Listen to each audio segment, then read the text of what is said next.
إن الحمد لله نحمده ونستعينه ونستغفره ونعوذ بالله من شرور أنفسنا ومن سيئات أعمالنا من يهده الله فلا مضل له ومن يضلل فلا هادي له ونشهد أن لا إله إلا الله وحده لا شريك له ونشهد أن محمدا عبده ورسوله.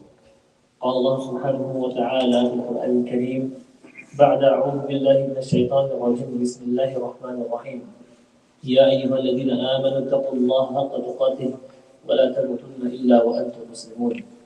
يا أيها الذين آمنوا اتقوا الله وقولوا قولا سديدا يصلح لكم أعمالكم ويغفر لكم ذنوبكم ومن يطع الله ورسوله فقد فاز فوزا عظيما. قال رسول الله صلى الله عليه وسلم ما كان في الدنيا همه فرق الله عليه أمره وجعل فقره بين عينيه ولم يأته من الدنيا إلا ما كتب له ومن كانت الآخرة نيته جمع الله له أمره وجعل غناه في قلبه وآتته الدنيا وهي راغمة أو كما قال عليه الصلاة والسلام.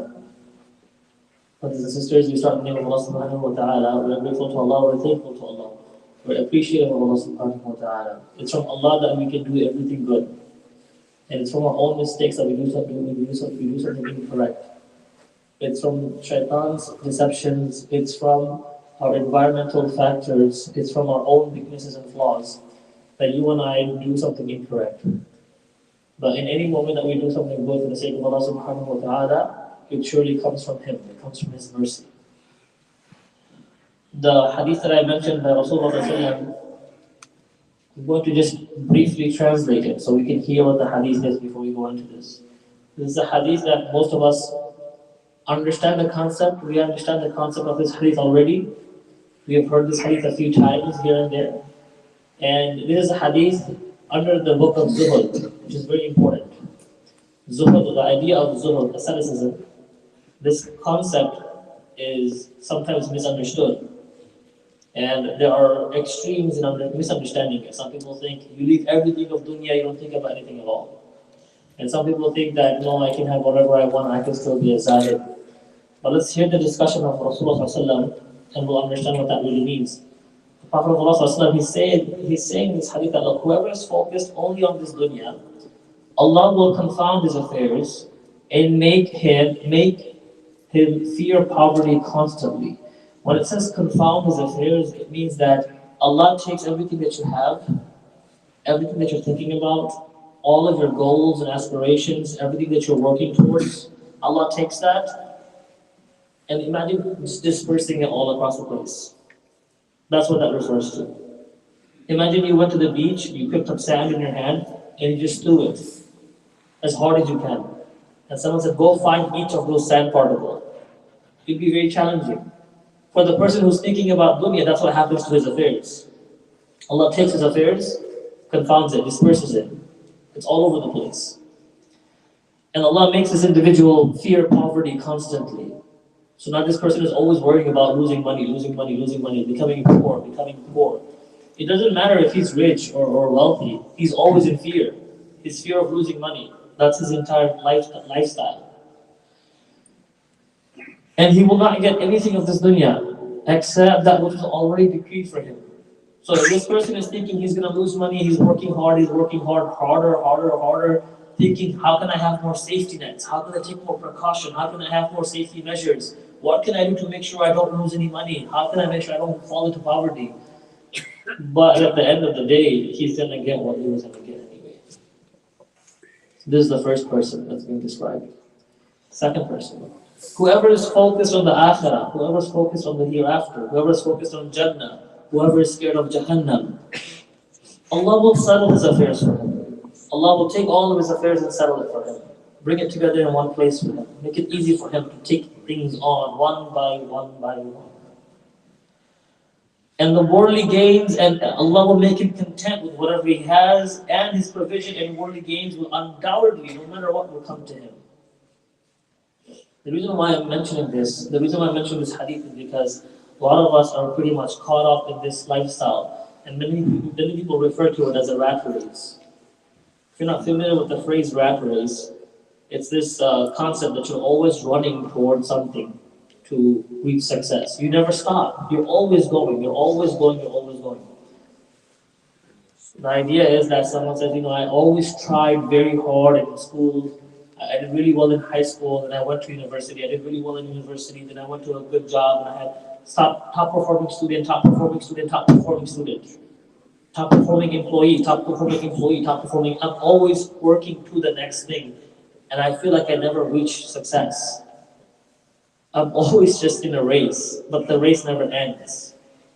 This is what it means by being in a rat race, right? You're always chasing something, but you have no goal. Like every time you think you reached a goal, you're not there yet. So this person is constantly in competition with dunya. And like I said, there's two types of people. The second type of people that exist that are thinking about the akhirah, it's not as if these people don't consider dunya. This is not the case. That wasn't in the hadith. No one said that this person doesn't have dunyawi affairs. Rather, it says Allah takes his affairs and puts it together in front of him. What affairs? The dunya affairs. So dunya affairs do exist. The deals that we have in our life, the family issues we have, the issues we have with our friends, the issues we have at work, the issues we have with money, the issues we have with our jobs, the issues we have with our education, all of these things exist. It's not as if they're non-existent. They exist. All that's different between these two brothers or these two sisters is their mindset. Two people have the same exact problems. One wakes up in the morning thinking about the problems. One wakes up in the morning thinking about Allah. That's it. That's the difference. And the person who wakes up in the morning thinking about their problems, first, they're thrown all over the place. And the person who wakes up in the morning thinking about Allah, Allah settles their problems. It's in the hadith that I just said right now. Allah settles their problems. Allah brings them their issues one by one, and then they can address each and every single one. And then the hadith says what? Undoubtedly, for sure, we know for a fact, everything that they were supposed to gain in this dunya will come to them. Everything. Everything. Why am I mentioning this? Again, Allah says in the Quran, in Surah Al-Ra'd, that the one who has fear of Allah subhanahu wa ta'ala, what happens to him? يَجْعَلْ لَهُ مَخْرَجًا.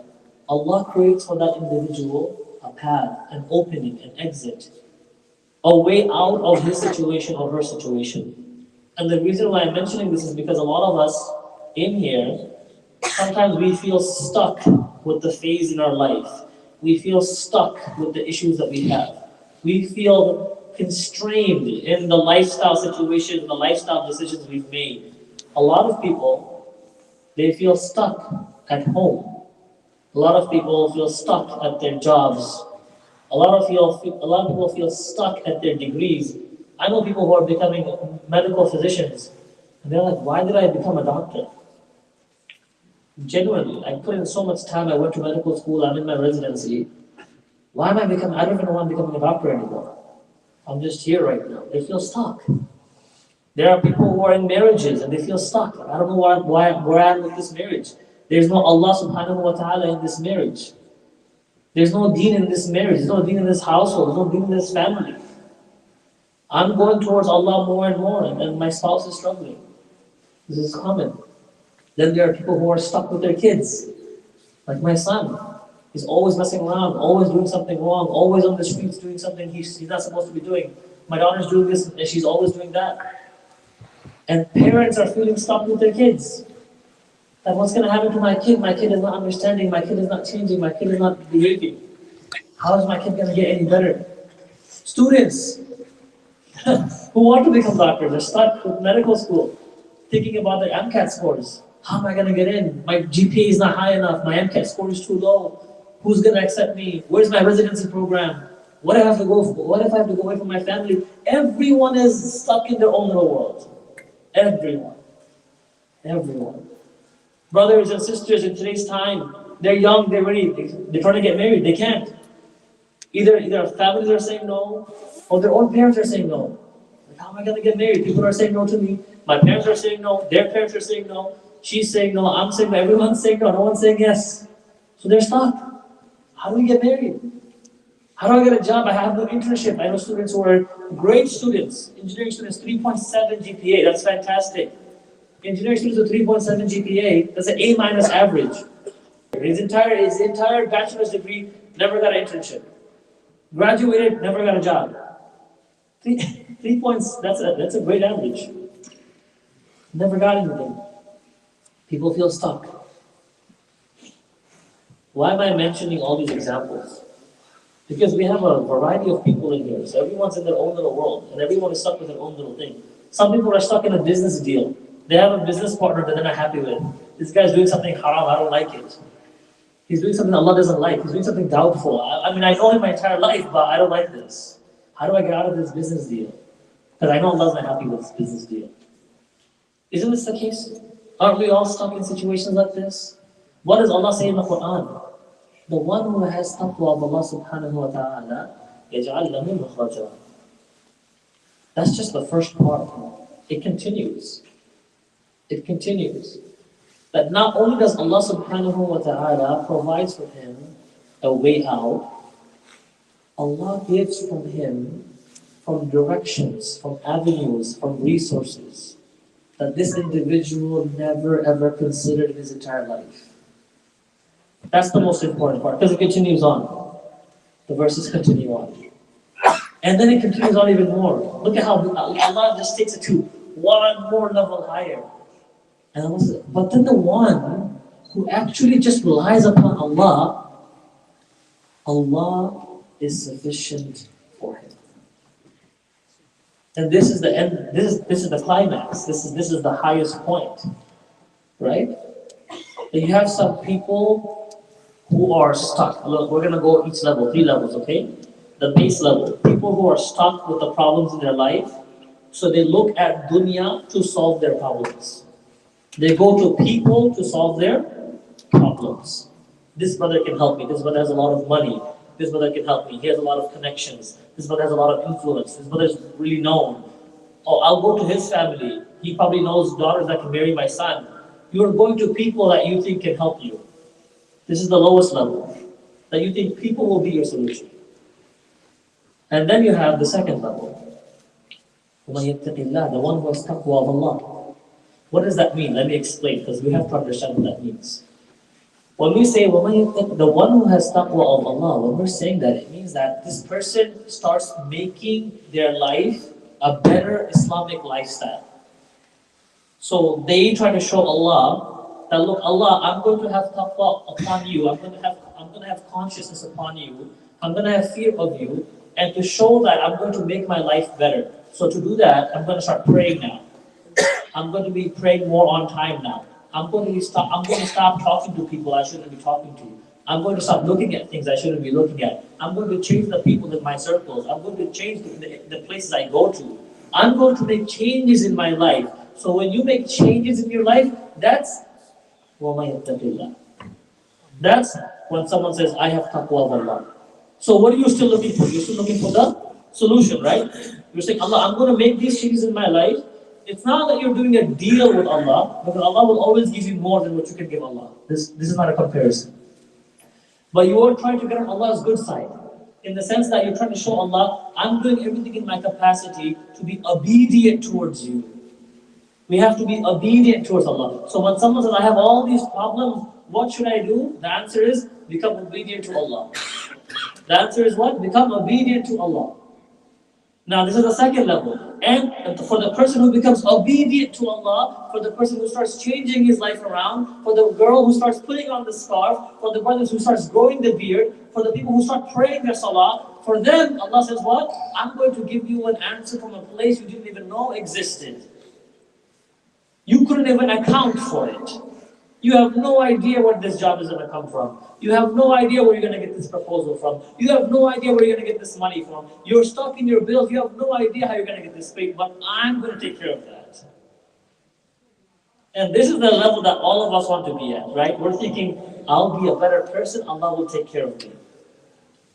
But then there's a third level, which is what I mentioned at the end. That Allah subhanahu wa ta'ala says, وَمَن يَتَوَكَّلْ عَلَى اللَّهِ فَهُوَ حَسْبُهُ. The one who merely just says, I am relying upon Allah subhanahu wa ta'ala, فَهُوَ حَسْبُهُ. Allah is sufficient. Allah Himself becomes the answer. Allah Himself becomes the means to your ease. Allah Himself becomes the means and the motivation for your strength and your patience. Allah Himself becomes the push that you need, the willpower that's required for you to keep going. And there's an importance behind this, so we have to understand that. The importance is very simple, and it's this concept, and I hope we can all live with this concept. Not every problem will have a solution. That's it. That's the concept. Not every problem will have a solution. For the parent who is stuck with a bad child, Nuh alayhi salam had a son that was not righteous. Did his son change? No. His son remained the way he was. That's just the way it is. Asiya radiallahu anha had a horrible husband. And Pharaoh died in kufr. Pharaoh died in disbelief. I mean, he made sure to kill his wife before he died. That's how horrible he was. Not all problems will have a solution. So the people of this dunya who never reach their solution, if they can reach Allah, they have succeeded. If they can attain the pleasure of Allah, they have succeeded. And that's what zuhud really is.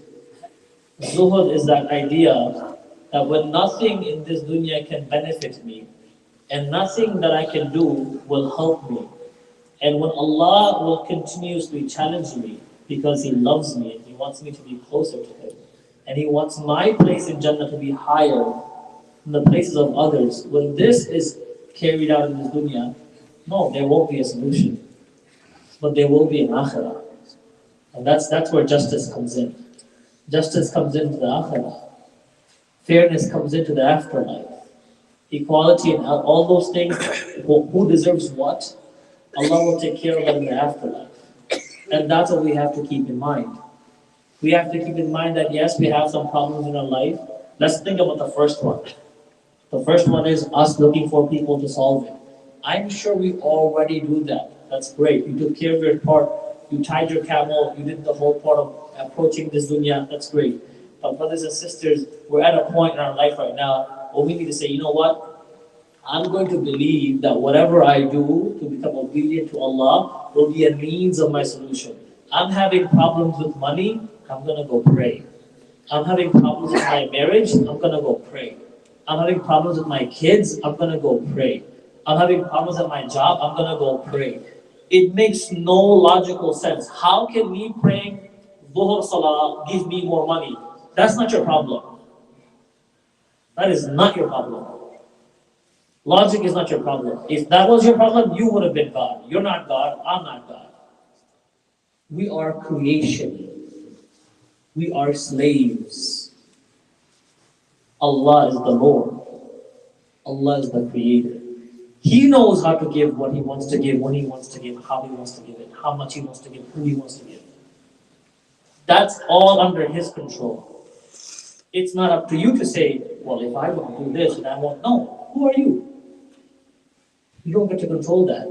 You did not even get to control how you were going to enter in this world. You don't control anything. So it's not about, well, if I do this, logically that won't give me money. And no, stop. Don't do that. Leave the logic for someone else. For you, focus on your faith. After you have faith, then work on your logic. But faith is the first thing you need. Because when you just stick to logic, and you just stick to logic, and you just stick to logic, you're going to say, well, I did everything, but I didn't get what I wanted. So that means Allah, there's a problem with Allah. That's what happens to people. No, that's not how it works. That's why there's an akhirah, there's an afterlife, there's Jannah, there's Jahannam. Can you give logic to people of Palestine while they're getting killed? You want to go and give logic to them? Your intelligence and your big brain and your thoughts, you want to logically explain to them why they deserve to be killed? They don't deserve to be killed. But Allah has a plan. in this in the wisdom of Allah subhanahu wa ta'ala. أقول قولي هذا وأستغفر الله لي ولكم ولسائر المسلمين فاستغفروه إنه هو الغفور الرحيم.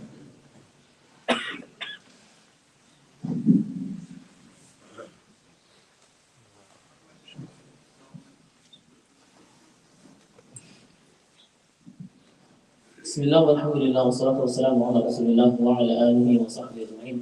اللهم صل على محمد وعلى آل محمد كما صليت على إبراهيم وعلى آل إبراهيم إنك حميد مجيد. وبارك على محمد وعلى آل محمد كما باركت على إبراهيم وعلى آل إبراهيم إنك حميد مجيد. And for those of us who are already obedient to Allah, for those of us who already pray our prayers, for those of us who are looking forward to Ramadan, for those of us who are trying to improve our Quran, for those of us who are doing everything we can to follow not just the Fard but also the Sunnah of Rasulullah. Listen, Allah listens to everyone. Allah listens to the person who is drinking alcohol at 1 a.m. Allah listens to you and me praying Jummah at 1 p.m. Allah listens to everybody. Allah does not discriminate. You might discriminate, I might discriminate, Allah doesn't discriminate. Someone calls up to Allah, Allah listens to that person. Someone says, Ya Allah, Allah listens to that call. Allah doesn't discriminate. So regardless of where you are, whether you feel that you're somewhat on the verge of finding deen, or you feel that you were raised in the masjid, you've always been in the masjid, whatever the case may be. Our final goal is the last part that I mentioned, the third phase. That's everybody's final goal. That no matter what issues you have, no matter what troubles you have, no matter what trials you have, فَهُوَ حَسْبُهُ, Allah subhanahu wa ta'ala suffices. And you and I need to come to that realization that when we're continuously working towards something, in terms of dunya, we're working really hard towards something. Like a student who works extremely hard towards getting a certain job or a certain position. And then that student also prays 5 times a day, doesn't date, doesn't go into relationships, doesn't have a boyfriend or girlfriend, doing everything they're supposed to be doing everything right, doing everything in their capacity and obeying Allah. And then they still don't get that job, they still don't get that position, then you understand, فَهُوَ حَسْبُ, Allah suffices for you. More than that position. Don't worry about that position. Allah is protecting you from that position. Were you to be in that position, it might take away from your deen. Were you to go to that location, were you to go to that company, it might take away from your deen. You might stop praying, you might think less about Allah. Were Allah to give you more money, you might think less about Allah. No one likes hearing that one. No one likes hearing that one. If Allah gave me more money, what if I think less about Allah if I have more money? That's why Allah doesn't give me money. So no one likes to think, they're like, no, I'll still think of Allah if He gives me money. Allah give me money, I'll still think of you. You don't know yourself, Allah knows you. The reality is Allah knows you. So some people, they're always struggling with money. It's Allah's way of keeping them in His remembrance. Because the more you are stuck in situations, the more you think of Allah. Think of a moment when you had everything you wanted. Did you make dua? Most of us don't. Most of us don't. But think of a moment when you had nothing going your way. What did you do? You made dua. That's the reality of how we need to conduct our affairs. And there's a balance to this. And for those of us who are still searching for answers, know that فَهُوَ حَسْبُ, Allah suffices. Allah will be sufficient for all of your issues. If the entire dunya comes against you today, if the entire city of war attacks you, like for example, the best of examples, our brothers in Yemen, in Sudan, in Palestine, all of them getting oppressed right now, getting persecuted. Before that in Myanmar, all throughout, all these different places in history that Muslims have been persecuted, Muslims have been oppressed, Muslims have been killed. فَهُوَ حَسْبُ, Allah suffices for them.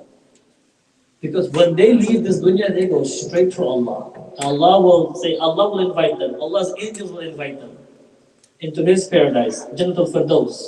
That's where they're heading. That's their destination. You and I, Allah knows best. We have to figure out our destination. We have to figure out where we're going to go. I know we're thinking we have it easier. I don't know if you have it easier. I actually don't know if you have it easier. You know, the people of Gaza, they're going to be questioned, why didn't you pray? Because I got killed. Where were you? I was at my son's janazah. Where were you after that? My wife's janazah. Where were we after that? My daughter's janazah. Us? Where were you? I was outside driving. I was at my friend's house. I was playing basketball. I was doing something else. May Allah protect us. May Allah subhanahu wa ta'ala forgive us. May Allah subhanahu wa ta'ala make this a means of our improvement. that we say that Allah, we want you to give us a way out of the problems we have, and in order to do that, we're going to start becoming better Muslims. We're going to become obedient. We're going to have taqwa of you. We believe in this verse when we say that يَجْعَلْ لَهُ مَخْرَجًا, that you will create for me a path out of my situation, out of my troubles, out of the issues that I have in my life, and I'm going to leave it all up to you to take care of it. All I'm going to do is my part. And what's my part? Obedience. My part is obedience towards you, Ya Allah.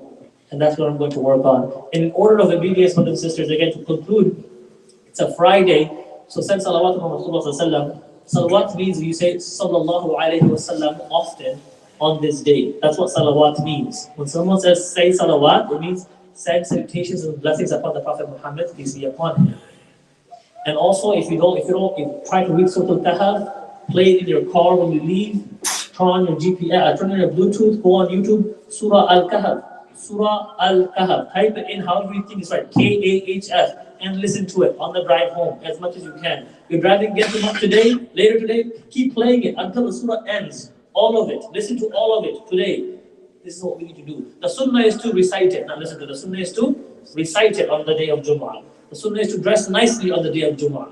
Whether you're coming up here to give a talk or you're sitting there, you have to dress nicely.